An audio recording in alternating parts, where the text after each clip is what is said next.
Hi everyone. I get a lot of requests for puzzle collection videos, and I haven't done one in a really long time. And I decided that since my puzzle collection will never be as large as it is today, I'm going to be trying to downsize a little bit in the next little while. It'll be a good chance for me to make a, kind of last collection video. I've got over 100 puzzles, I think. I've never really counted them, but I'll try to be brief as I talk about each puzzle. This will probably be a very long video. I'm guessing at about half an hour, so bear with it. Maybe you'll see something you like. So these are in no particular order. I just kind of stacked them in a way that looks nice, and we'll just go through. Starting at the top, I guess it's fitting that this is the first one because this is the first puzzle I ever got. This is my Rush Hour game, and I got this way before I was ever into Rubik's Cubes or anything like that. Basically, the object of this game is you have like 40 cards. This is the most difficult one. You set up the cars like that, and the object is to drive one car out of the hole in the side. And this can be really challenging, especially later on. There are some expansion packs that give you more cards, so I have a lot of those. Haven't played through them all. I kind of lost interest a long time ago. So this is a trapped satellite. The object of this is just to get this ball out of the cage, which seems impossible at first until you realize the secret, which is, it makes it kind of easy. This is a puzzle can.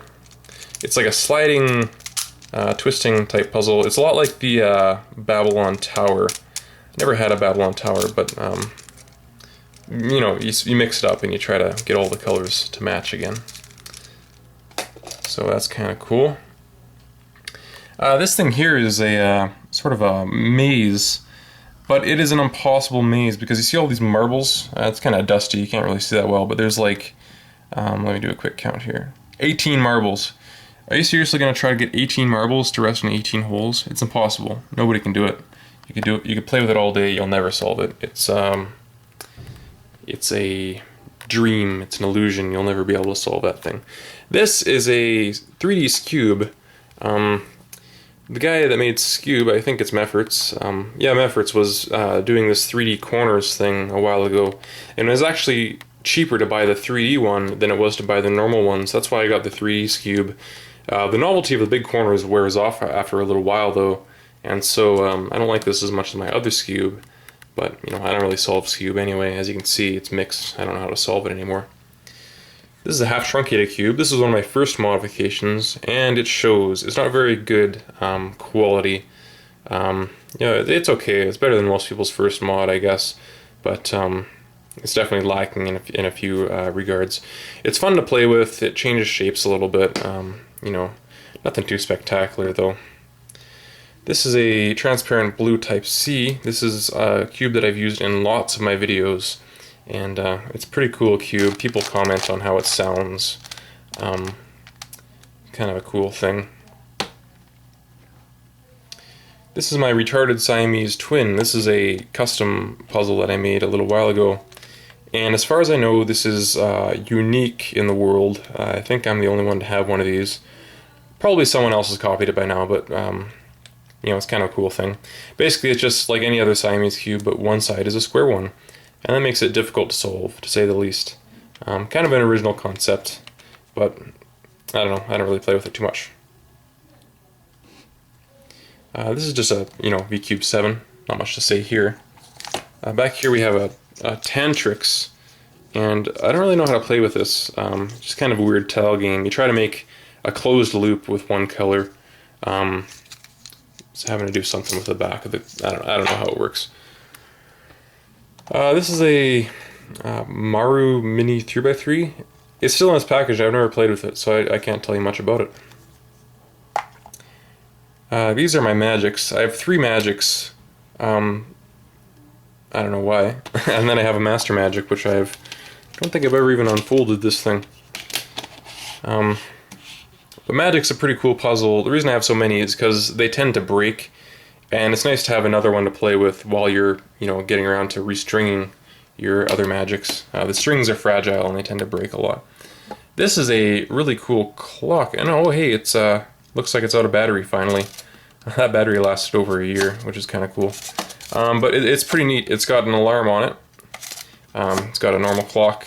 It'll tell you what temperature it is in Fahrenheit and Celsius. And it's got a calendar type thing. And this is a really easy clock to set. You don't need instructions. It's friggin' simple. Set, up, down. That's awesome. Some of you that buy a new clock, you have to figure out how to set the alarm and stuff. It's kind of a pain, but simple to use. Pretty cool. Up here we have a Rubik's 360. Really disappointing puzzle.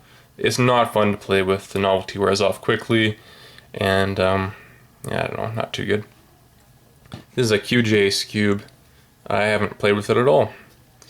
This is a Ishin 4x4, really good 4x4, and I know I've gotten a lot of solves out of this.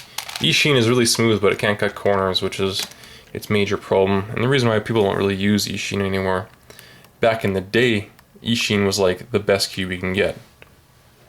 I think that's everything up here. Here we have a medal that I didn't earn. I just kind of grabbed this. I didn't steal it from somebody else. They just had a big pile at the U.S. Nationals, and somebody said they were giving them away. So, hey, I don't ask questions. Free medal, awesome. This is my Vancouver Open card thing. I kept it just for nostalgia, and a lot of people would recognize me at that competition, but I didn't know anyone yet, so it's kind of a weird thing. Made lots of friends after the fact, but didn't really meet anyone there, except for Thomas. Thomas is a cool guy. This is a, what is it? It's a Meffert's 4x4. That's a really good 4x4, and I solve it quite a bit. Well, I used to anyway. Nextly, we have a Rubik's 5x5, which used to be the best brand of 5x5 until, well, in most people's opinion, until V5 came out, the V cubes, and people kind of forgot about Rubik's 5x5. It's huge, it's heavy, and it's not really fun to solve. Wears your hands out pretty quick unless it's really broken in. This is a normal Siamese cube. I made it myself using Throst's tutorial. Good video. Easy puzzle to make, and it's fun to solve. This, I guess, is just like a 3D tic-tac-toe thing. I've never played with it, but I've theorized about it. I think that it would be really hard not to tie, but, you know, I've never been interested in playing with this when a friend is over, so whatever.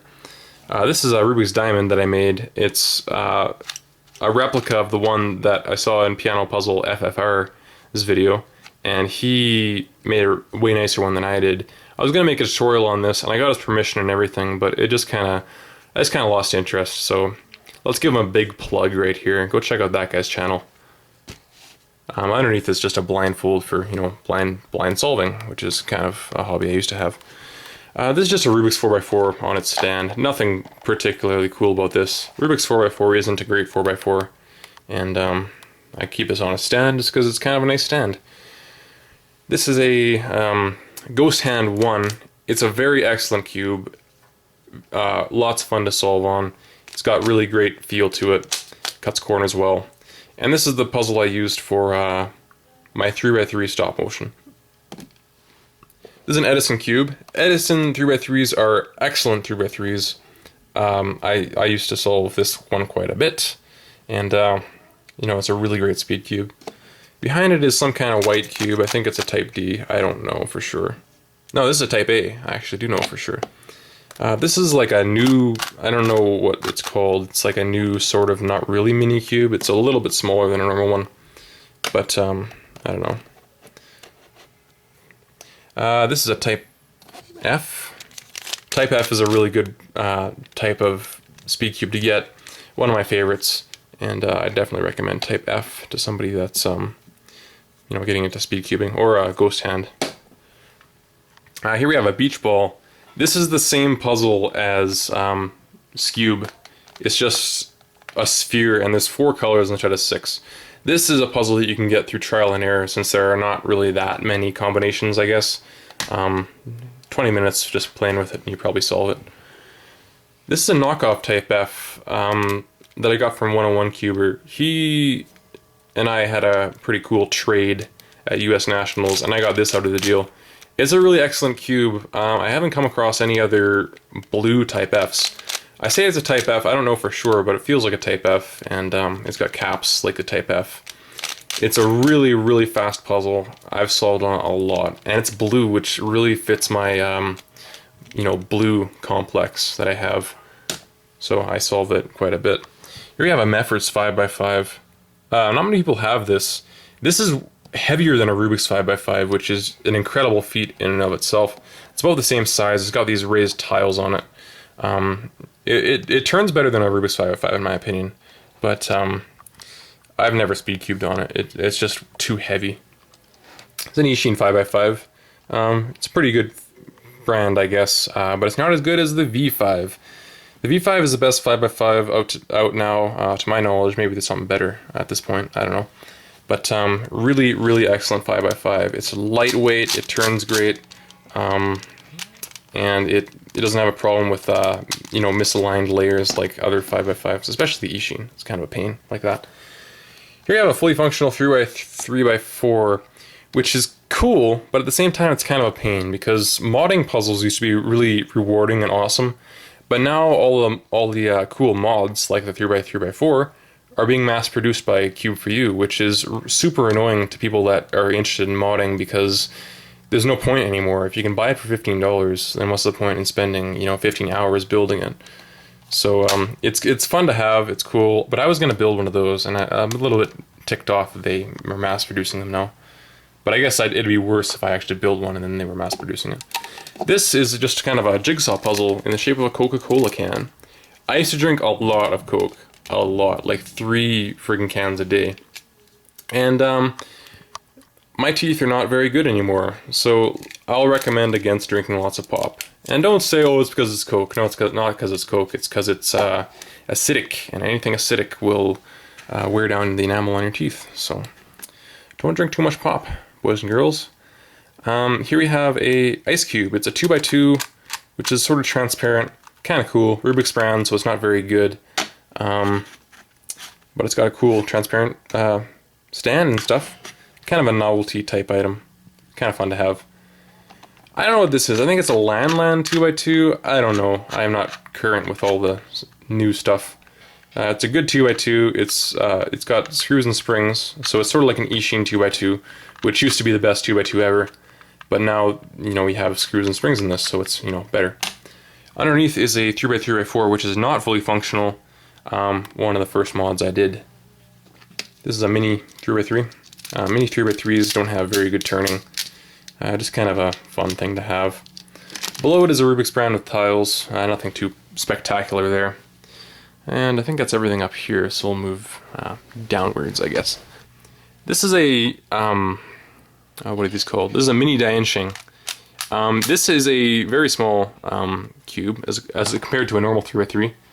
It's let's call it 4/5 of the size of a normal 3x3, I guess. So it's significantly smaller, but it has really good turning, and this is actually has quite a bit of potential in my opinion for being a great speed cube. It's really fast, it's really light, and really fun to solve on. So I've solved this a lot. This is a kind of nice wooden bead type puzzle. The center ring rotates, and you can spin the beads around these tracks. So it's not difficult to solve, but it is a really nice puzzle because it's made out of wood. This is another wooden puzzle, rattler, I guess. I don't know. You just unwind. It's like a string of cubes, and you unwind it and try to get it back. This is just one of those crazy disassembly, reassembly type puzzles. I hate these. They take so long, and I just don't have the patience. Here you have a YJ 3x3. Now this is a really good 3x3. There's things I like about it, there's things I don't like about it.